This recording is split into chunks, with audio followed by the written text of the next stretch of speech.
Correction exercice 9, page 107. Donc en locomotive et point de fonctionnement. Donc on a une locomotive dont on connaît les caractéristiques du moteur. Et on a les caractéristiques mécaniques de la charge ici.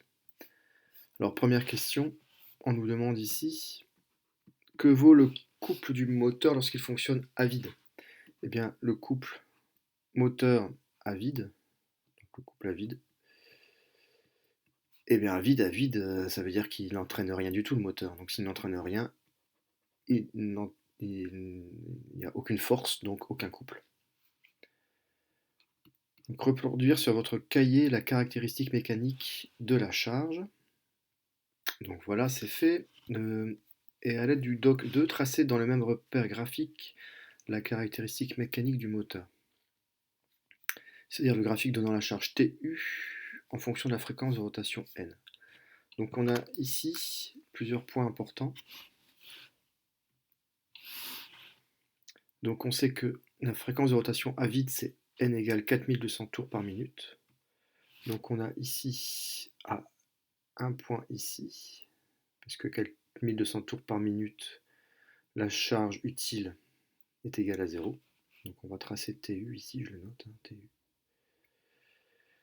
Et la fréquence de rotation nominale est le couple nominal, donc on a abscisse ordonnée ici, donc l'abscisse 4160, l'ordonnée 3,5. Donc à 4160 tours par minute, le moteur fournit 3,5 Nm. Donc on va avoir la caractéristique nominale qui va passer entre ces deux points-là, comme ceci.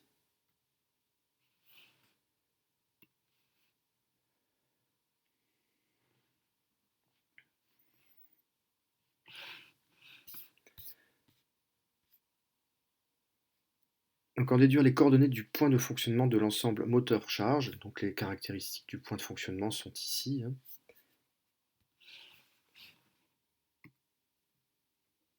Donc ici, ici on a le point de fonctionnement.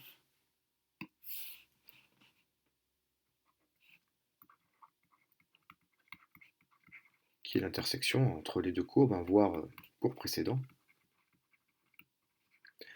Donc le point de fonctionnement, donc l'abscisse, on est ici au niveau de l'abscisse, 4180 tours par minute. Et l'ordonnée, on est ici, donc 1, 1,5, 1,75. Donc T égale 1,75 kN.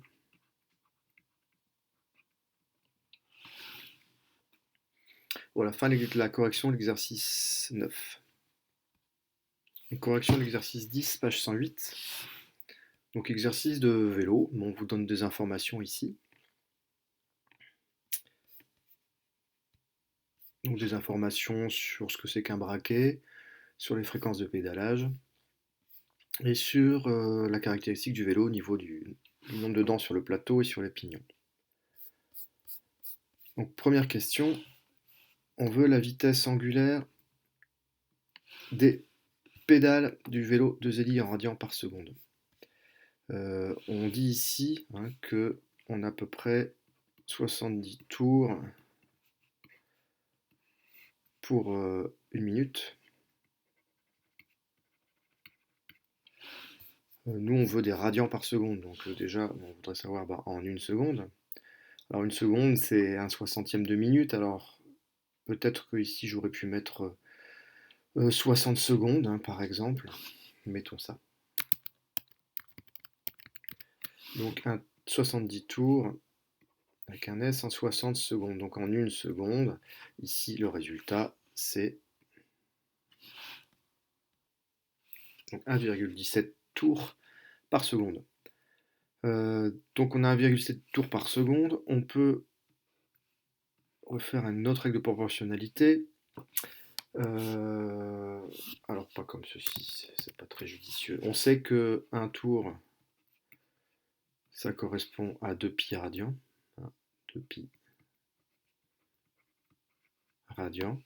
Donc 1,17 tours, ça fait 1,17 fois 2 pi, ce qui donne 7,33 radians. Donc ceci, hein, c'est pour 1 seconde, 1,17 tours c'était pour 1 seconde, donc on a bien calculé ici oméga en radians par seconde, 7,33 radians par seconde. Deuxième question, donc Zélie a réglé son vélo sur le 3e plateau, 2e vitesse. 3e plateau,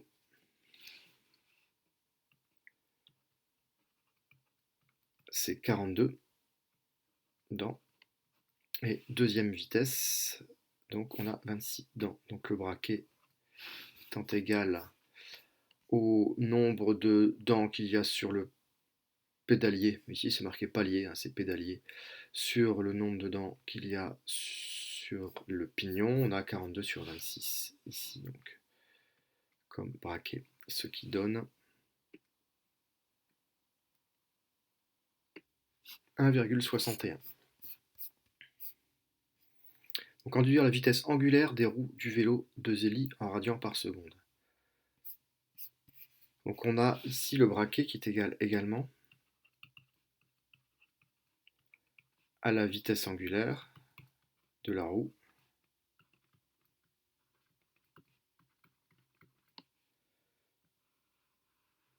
divisé sur la vitesse angulaire du pédalier. Donc on a la vitesse angulaire du pédalier. Elle est de 7,33. Donc vitesse angulaire pédalier.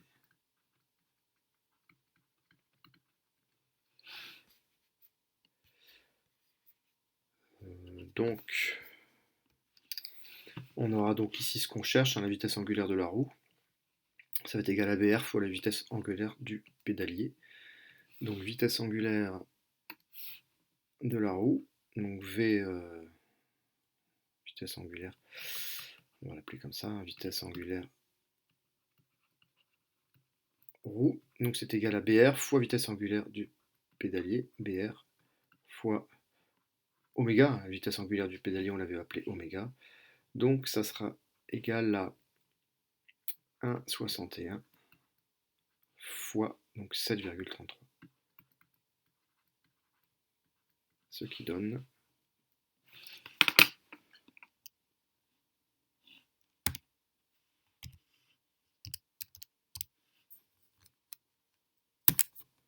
11,84.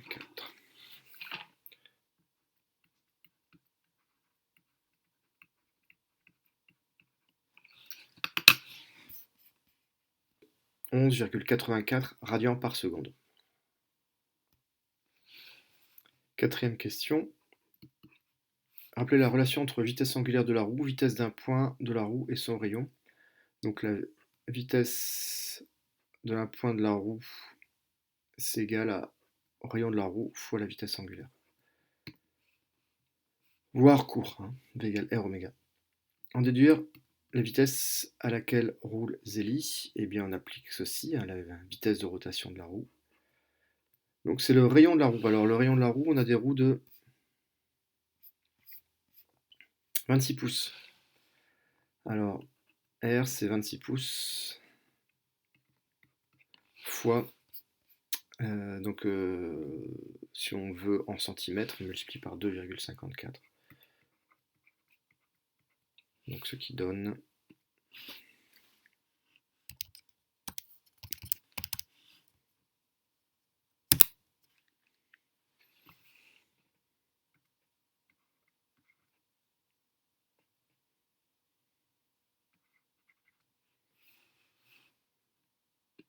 donc 66 cm. Attention, le rayon ici est à mettre, ceci c'est le diamètre, hein, 26 pouces. Donc le rayon est de 33 cm, 10,2 mètres. Donc fois 11,84. Donc on aura bien des mètres par seconde puisque j'ai bien mis ici en mètres. Donc ce qui donnera 3,9 mètres par seconde. Donc voilà la vitesse d'un point de la roue. Alors on pourrait peut-être s'interroger, hein, parce que là ce qu'on a calculé c'est finalement la vitesse dans la roue qui est ici. Et en fait, c'est la vitesse, par exemple, de ce point-là. Ce point-là va dans cette direction-là à la vitesse v ici. Et le point qui est ici, qui est collé sur la route d'ailleurs, va aussi à la vitesse v, mais en allant vers l'arrière.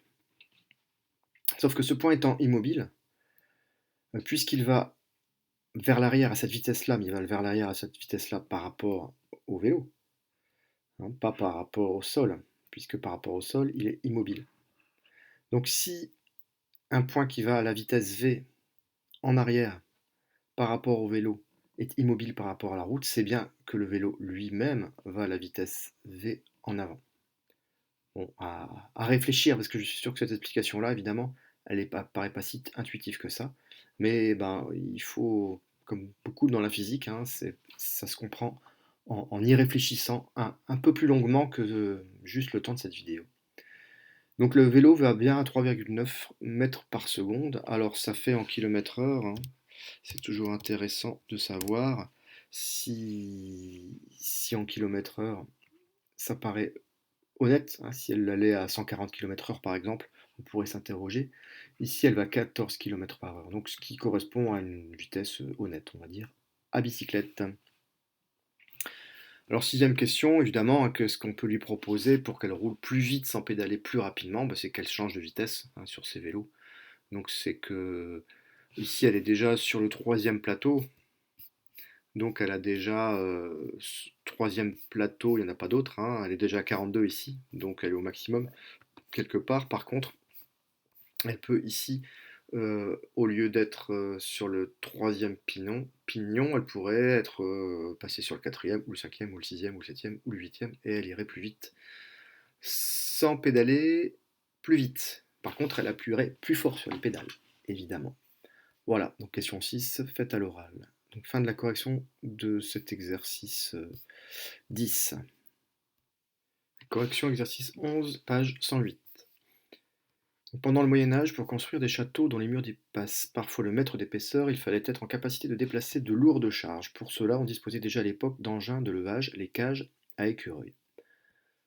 On nous donne la gravité et une petite vidéo, le tailleur de pierre et la cage à écureuil au château de Guédelon. J'espère que vous êtes allés voir. Sinon, la voici. La pierre est extraite de la carrière. Le tailleur de pierre travaille la pierre qui sera utilisée pour des portes, des fenêtres, des nervures de voûte ou des tympans de porte. Prêt. On est prêt. On enlève les freins. Vers, marchez.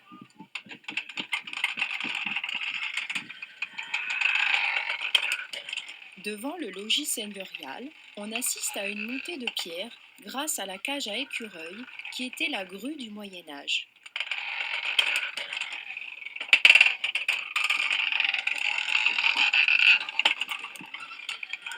À Guédelon, on utilise deux cages à écureuil.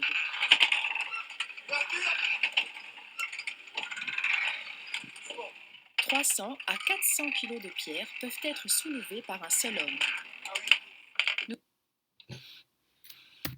Pendant ce temps, au château. Voilà, voilà. Bien, alors qu'est-ce qu'on nous demande ici? Donc on vous donne plein d'informations ici. Donc la cage à écureuil. Et alors je vais pousser ça un petit peu par là. Donc la cage à écureuil est constituée d'un ou de deux roues en bois de 5 mètres de diamètre. Donc voilà, on a ici un diamètre de 5 mètres. Dans chaque roue, on place un homme qui avance à la manière d'un hamster dans sa roue. En tournant, le câble s'enroule autour du moyeu de la roue, dont le diamètre est de l'ordre de 30 cm. Donc là, on a un moyeu ici, avec un diamètre de 30 cm, sur lequel vient s'enrouler la roue. C'est ce qu'on voyait tout à l'heure, j'imagine, ici. Un peu plus loin. Ouais, ici. C'est le diamètre de ce moyeu, ici. Donc en tournant, le câble s'enroule et remonte ainsi la charge qui se trouve à l'autre bout. C'est ce qu'on vient de voir. Homme de 70 kg. Donc on voit ici, l'homme est appuyé à moitié sur son pied avant, qui se trouve à 40 degrés de la verticale. Ça se complique un petit peu ici. Un peu de couleur nous ferait du bien. Alors, 40 degrés de la verticale est ici. Donc le pied se trouve à 40 degrés, donc à peu près un peu moins de 45 degrés. Donc le pied doit se trouver à peu près là, je pense, à 40 degrés de la verticale.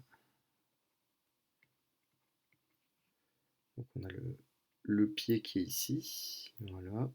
Hop. L'homme est appuyé à moitié sur son pied avant, qui se trouve à 40 degrés de la verticale. Son pied exerce une force de 340 newtons sur la roue. Donc la force de 340 newtons, j'imagine qu'elle est exercée vers le bas. Donc on a 340 newtons ici.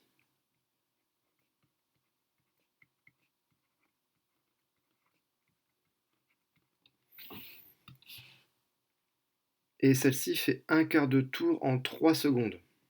Donc un quart de tour. Bon, elle fait un quart de tour, c'est-à-dire qu'elle parcourt cette distance-là. Hein. Pour aller de là à là, elle met 3 secondes.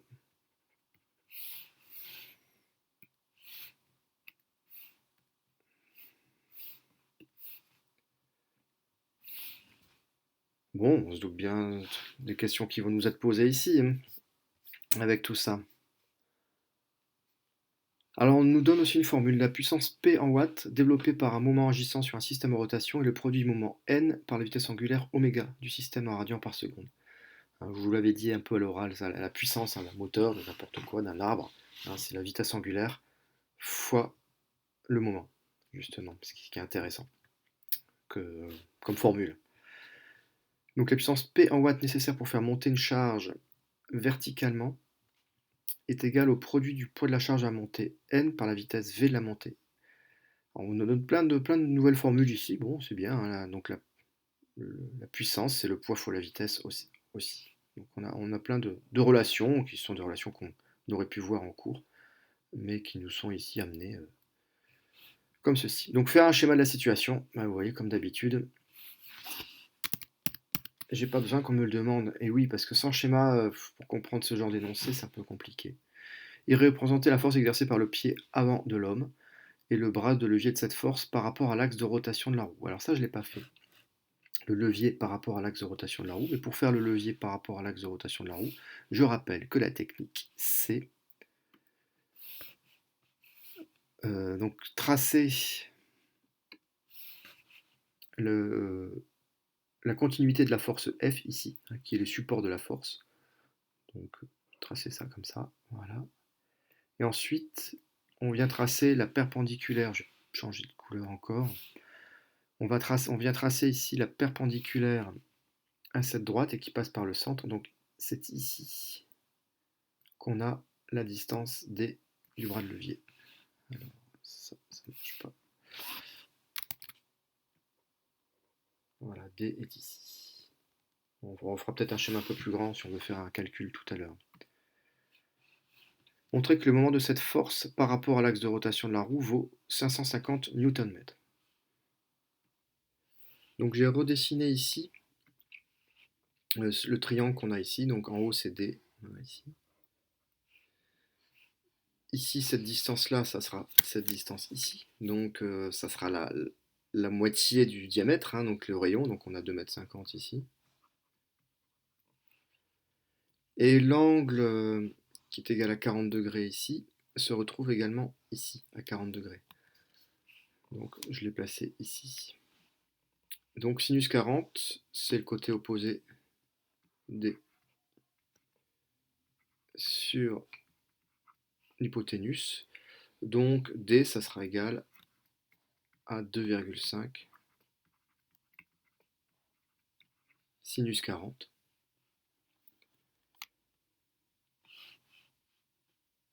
Et le moment de la force F, hein, moment par rapport à l'axe de rotation de la force F, eh bien c'est F fois distance.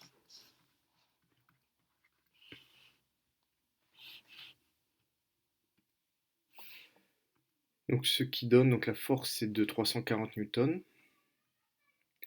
Et elle s'exerce à une distance de 2,5 mètres, mais réduit de sinus 40. Ce qui donne, je mets ici, j'ai plus de place, 546 Newton-mètres. Donc voilà, c'est bien ce qu'ils disent. Montrer que le moment de cette force par rapport à l'axe de rotation de la roue vaut environ 550 Newton-mètres. Alors vous verrez ici que ce genre de question un petit peu difficile, enfin un petit peu difficile, c'est vrai, ne doit pas vous bloquer parce que quand on vous donne la réponse, ça veut dire que c'est un petit peu difficile. Ça veut dire qu'au moins, si vous avez la bonne réponse, vous pouvez vérifier. Mais ça veut dire aussi que si vous n'arrivez pas à faire cette question-là, vous pouvez quand même faire la suite. Troisièmement, calculer la vitesse angulaire de la roue de la cage à écureuil en radians par seconde. Alors les données sont, je l'avais noté sur mon petit schéma, mais évidemment il a disparu sur l'autre feuille. Donc on a un quart de roue en 3 secondes. Donc un quart de roue, ça fait un quart, donc 0,25 tours, si je ne m'abuse, en 3 secondes. Donc nous on veut des radians par seconde. Donc en une seconde, donc c'est 3 fois moins, donc 0,25 divisé par 3, donc 0,0083 tours. Et bon, je refais encore ma règle de proportionnalité ici, puisque je vous ai déjà expliqué que ça pouvait remplacer beaucoup de formules. Donc un tour, c'est 2 pi radians. Donc 0,083 tours, il faut multiplier 0,083 par 2 pi, donc fois 628, donc ça fait 0,52 radians, donc le résultat ici c'est 0,52 radians par seconde.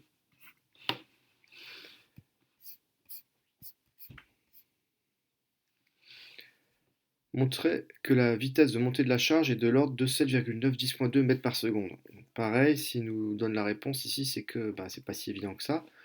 Mais finalement, si, c'est un peu la même chose que tout à l'heure, donc sur l'exercice d'avant avec le vélo. La vitesse, c'est le rayon fois oméga.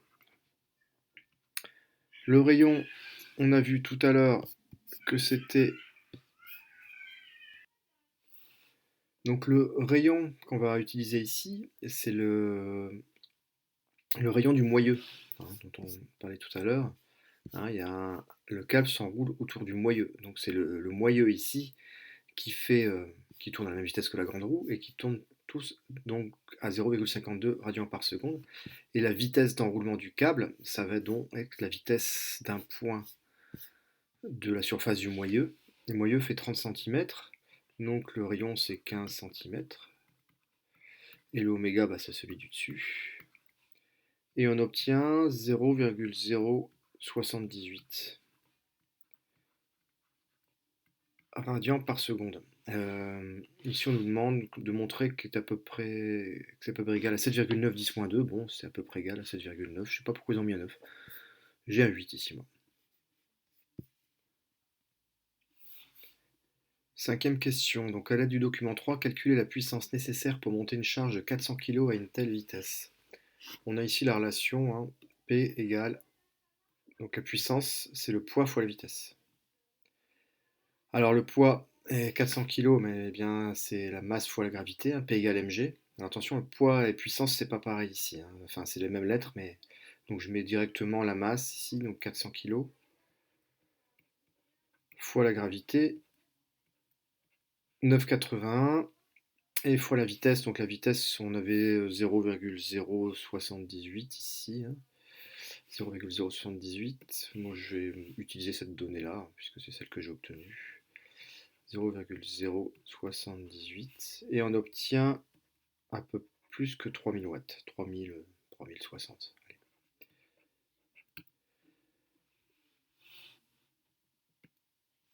Sixième question. Donc, calculer la puissance développée par un homme de 70 kg avançant dans la cage à écureuil. Donc, la puissance ici est donnée par cette formule ici. Donc, P égale m oméga. Donc, la puissance, c'est le moment fois la vitesse de rotation. donc le couple, hein, ici, donc on a un couple de 550 Nm. La vitesse de rotation était de 0,52.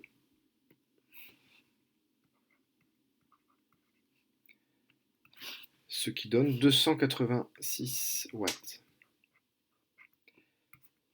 Donc à opposer aux 3000 watts, ben, visiblement ça suffit pas. Un homme peut pas monter une charge de 400 kilos. Il lui manque en fait, il lui manque 10 fois enfin, il lui faudrait 10 fois plus de puissance, en gros.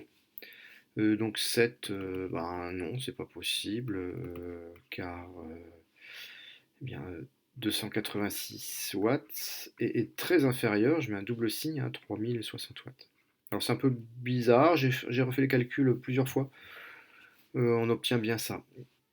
Donc justifié. Alors comment faisait-on en pratique?